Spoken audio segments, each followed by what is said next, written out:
Okay, Assalamualaikum. Korang pernah dengar tak pasal WTD ataupun singkatan panjang dia wang tak dituntut? Okay, ni aku nak cerita dengan korang. Okay, wang tak dituntut ni korang boleh tuntut tau duit ni, sebab ni adalah duit korang daripada mana-mana sumber lah. Jadi korang boleh semak. Cara nak semak dia, korang kena pergi dekat website kerajaan yang mana nama dia e-Gumis. Yang aku tunjuk ni, e-Gumis. Yang pertama sekali, korang kena daftar dulu, buat pendaftaran dalam website e-Gumis ni dulu.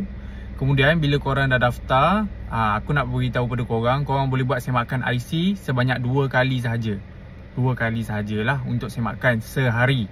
Jadi contohnya macam korang nak buat semakan untuk IC korang, okey, satu. Lepas tu korang buat semakan untuk mak atau ayah ke, atau siapa-siapa lah, adik-beradik ke, satu lagi. Okey.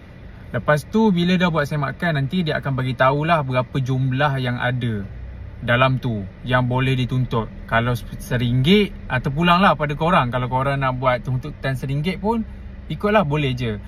Dia ada prosedur yang mana kalau untuk wang tak dituntut bagi si mati, untuk orang yang dah meninggal pun boleh, dan orang yang masih hidup pun boleh, untuk diri sendiri, individu ataupun orang lain. Kalau kita nak buat tuntutan untuk orang yang dah meninggal, dia punya prosedur dia sangat sukar. Jadi aku share dua-dua lah.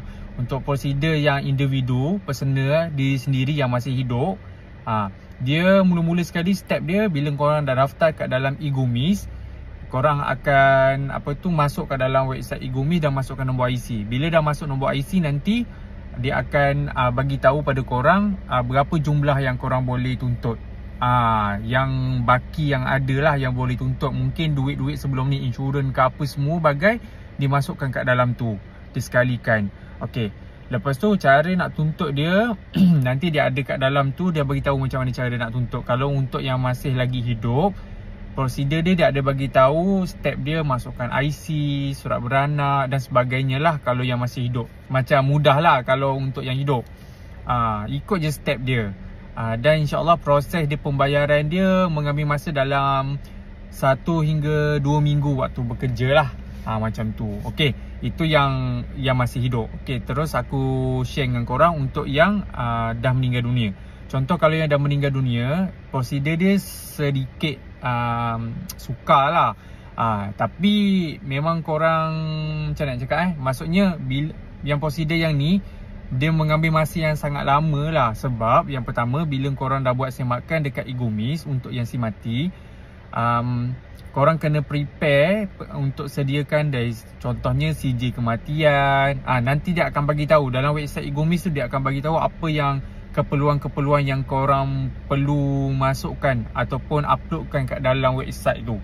Okey, untuk tuntutan yang belum meninggal, dia mudah, hanya melalui online sahaja.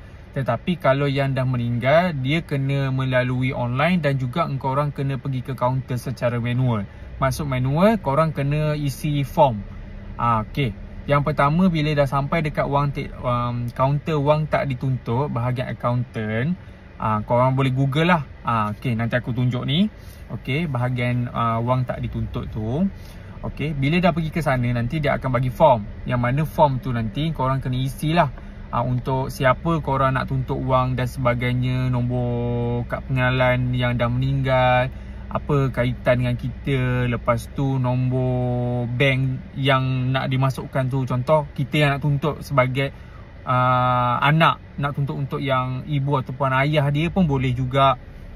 Masukkan nombor akaun kita, bank statement, semua dia minta.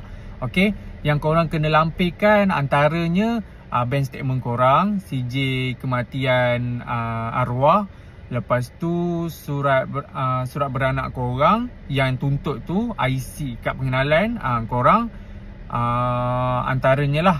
Lepas tu nanti dia akan bagi tahu lagi. Okey, lepas tu bila korang dah settle untuk isi form, korang kena isi sekali borang bon tanggung rugi. Bon tanggung rugi tu memang borang yang mana korang untuk tuntut lah segala duit-duit yang ada daripada arwah si mati. Okey, bila dah buat tuntutan tu, bila dah isi form tu, korang kena pergi matikan stamp. Yang mana korang kena pergi akuan sumpah. Okey, akuan sumpah tu dekat borang tu mungkin ada 2-3 lah yang korang kena akuan sumpah untuk chop tu.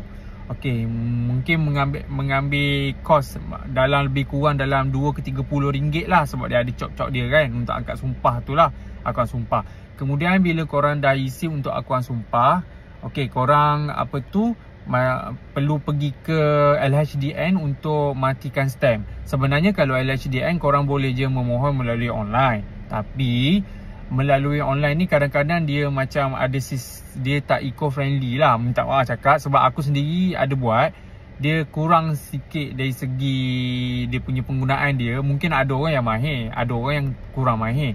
Jadi kalau korang nak lagi cepat prosedur tu, korang terus dia pergi ke LHDN.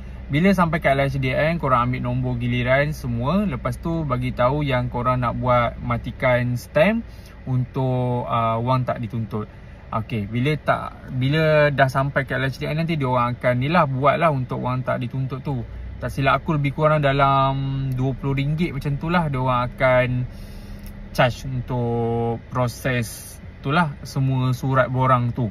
Okey, bila dah settle semua sekali, akuan sumpah dah, lepas tu korang dah pergi matikan stamp untuk form tu, borang tu, korang kena bawa semula borang semua sekali yang dah lengkap tu ke bahagian wang tak dituntut dekat dia punya office lah, maksudnya kaunter dia.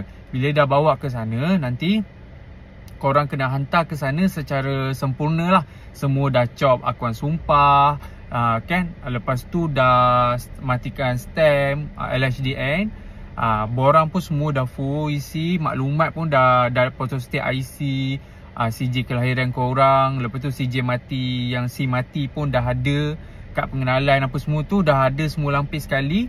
Lepas tu hantar ke bahagian kaunter wang tak dituntut. Bila sampai kaunter wang tak dituntut, jangan lupa ambil nombor giliran dululah.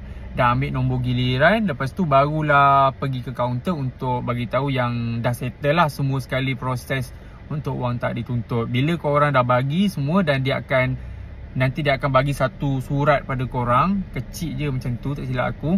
Surat tu nanti dia akan bagi tahulah yang korang perlu tunggu dalam berapa lama untuk wang tak dituntut tu. Macam wang tak dituntut tu, macam kalau yang dah meninggal mengambil masa dalam 2 minggu jugalah, 2 minggu ke 3 minggu waktu bekerja. Jadi nanti apa yang pentingnya korang kena bagi nombor akaun bank korang yang tepat lah. Lepas tu nanti kena bagi bank statement sekali. Yang tu yang penting. Mana-mana yang nak buat wang tak dituntut untuk arwah si mati, itulah prosedur dia, dan juga untuk yang individu yang masih hidup. Okey, kalau apa-apa yang tak faham mungkin boleh komen dekat bawah, follow aku, dan juga boleh share lah kalau rasa video ni bermanfaat. Okey, apa-apa jangan lupa untuk share, follow dan juga komen kalau apa-apa tak faham. InsyaAllah aku cuba bantu. Assalamualaikum.